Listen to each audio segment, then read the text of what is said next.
End of the day, if you look at the Hakiki Hyderabadis, the original Hyderabadis, the true blood, the true blue Hyderabadis who were born, raised here, versus anybody who's moved here, I think majority of them, in fact, would be from outside of this city.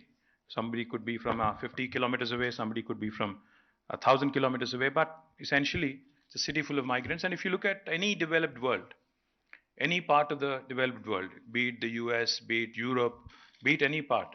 I think, in fact, just this afternoon, I was browsing, on my phone.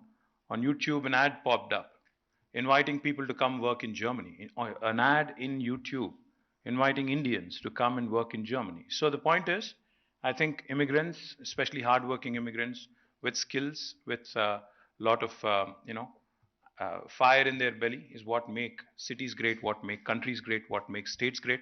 So I can't thank enough to all the immigrants who have come here, made Hyderabad and Telangana their home, and who have contributed immensely. Thank you, and I think they deserve a big round of applause before we begin. So, Richa said, why not economics? When she called me and when she invited me to this lecture, I said, economics, how am I related? She said, but that's what the theme is. So you have to figure out, come talk to us about economics, tell us all about what your state has been doing. So I thought to myself, good economics is good politics. And being a good politician, I thought I'll take this as an opportunity to present to you this case of Telangana, which I call the most successful startup state of independent India. Because since 1950s, since independence, in fact, after 1947, there have been a number of states that have been formed. After the first State Reorganization Commission was constituted back in early 50s, and after the first set of states were formed on linguistic basis in 1950s, since then till now, till 2014, number of new states have been created.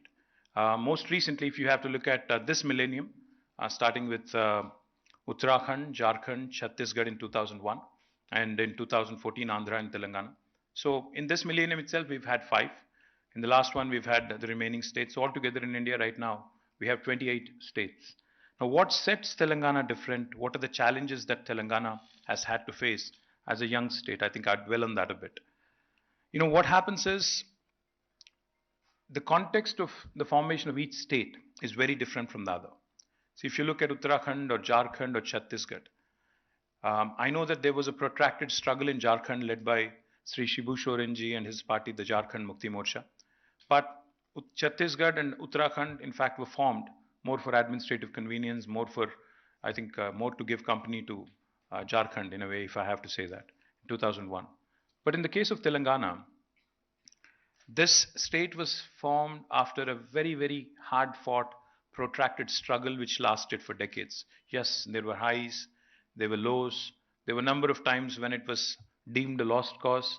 But eventually in 2001, when our current Chief Minister, Honorable Sri KTR, formed his political outfit called as the Telangana Rashtra Samiti, he had given a clarion call. He said this would be the last opportunity for the formation of the state, and he would go around sensitizing. He took that Ambedkar philosophy, fight, unite, and strive. He took it very, very seriously. As an Ambedkarite, he actually strived very hard for about 14 years. He did everything in his capacity to sensitize people, to agitate when there was a need, to actually make it a very important cause for the entire political spectrum in India. Eventually in 2014, I don't want to go into the nitty-gritties of what happened between 2001 to 2014 because it's all water under the bridge. There's a number of things that I can talk about, but I would rather not go there. I'll talk about what happened after formation of Telangana. In 2014, the people of Telangana, by way of their struggle, by way of their democratic spirit, have conferred a compulsion on the political system in India. It was not that Congress was very keenly wanting to deliver in Telangana. It was not that BJP was wholeheartedly supporting Telangana. It was that both UPA and NDA were compelled and were left with no choice, literally, given the political considerations, to concede and to deliver the state of Telangana. But like Richa said, when the state of Telangana was eventually formed on the 2nd of June 2014, there were lots of doubts. There were lots of rumors. There were lots of hearsays. There were lots of apprehensions. A lot of people wondering what would happen? What would happen next?